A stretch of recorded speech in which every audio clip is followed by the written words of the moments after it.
Hello friends, మన all educational update ఛానల్కి స్వాగతం. ఆంధ్రప్రదేశ్ రాష్ట్రంలో 16,347 టీచర్ పోస్టుల భర్తీకి సంబంధించి మెగా డిఎస్సి నోటిఫికేషన్ ఎమ్మెల్సీ ఎన్నికల కోడ్ ముగిసిన వెంటనే మార్చిలో నోటిఫికేషన్ విడుదల చేస్తామని చెప్పేసి మార్చి నెలాఖరులోగా పరీక్షలు అయితే పూర్తి చేసి వచ్చే విద్యా సంవత్సరానికైతే పునఃప్రారంభంలోనే కొత్త ఉపాధ్యాయ పోస్టులు అయితే నియమిస్తామని చెప్పేసి క్లియర్గా న్యూస్ అయితే రావడం జరిగింది. వీటి గురించి అయితే ఇప్పుడు ఈ వీడియోలో క్లియర్గా తెలుసుకుందాం.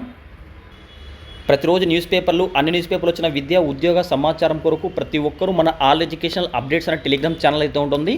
ప్రతి ఒక్కరూ ఈ టెలిగ్రామ్ ఛానల్లో జాయిన్ అయిపోండి. లింక్ అయితే వీడియో క్రింద డిస్క్రిప్షన్ లింక్ ఇస్తాను, అక్కడ వెళ్ళి టెలిగ్రామ్ ఛానల్లో జాయిన్ అయిపోవచ్చు. ఎమ్మెల్సీ ఎన్నికల అనంతరం మెగా డిఎస్సి నోటిఫికేషన్ విడుదల కానుంది. ప్రస్తుతం రాష్ట్రంలోని ఉభయ గోదావరి, కృష్ణా, గుంటూరు, ఉత్తరాంధ్ర జిల్లాలో ఎమ్మెల్సీ ఎన్నికల కోడ్ అమల్లో ఉన్న సంగతి తెలిసింది. ఈ నేపథ్యంలో కోడ్ ముగిసిన అనంతరం డిఎస్సి నోటిఫికేషన్ విడుదల చేయడానికి అధికారులు సన్నాహాలు చేస్తున్నారు. ఇప్పటికే డిఎస్సికి సంబంధించిన సిలబస్ను విడుదల చేశారు. జిల్లాల వారీగా రోస్టర్ పాయింట్లను గుర్తించాలని అధికారులను ఆదేశాలు జారీ చేశారు. మార్చి నెలాఖరు నాటికి పరీక్షలు పూర్తి చేసేలా సన్నాహాలు చేస్తున్నారు. వచ్చే విద్యా సంవత్సరం పాఠశాలలు ప్రారంభమయ్యే నాటికి 16,347 పోస్టులను భర్తీ చేసి కొత్త ఉపాధ్యాయులను విధుల్లోకి తీసుకున్నారు. మార్చి నెలలో నోటిఫికేషన్ విడుదల కానున్న నేపథ్యంలో ఏళ్ల తరబడి డిఎస్సి కోసం ఎదురు చూస్తున్న అభ్యర్థుల్లో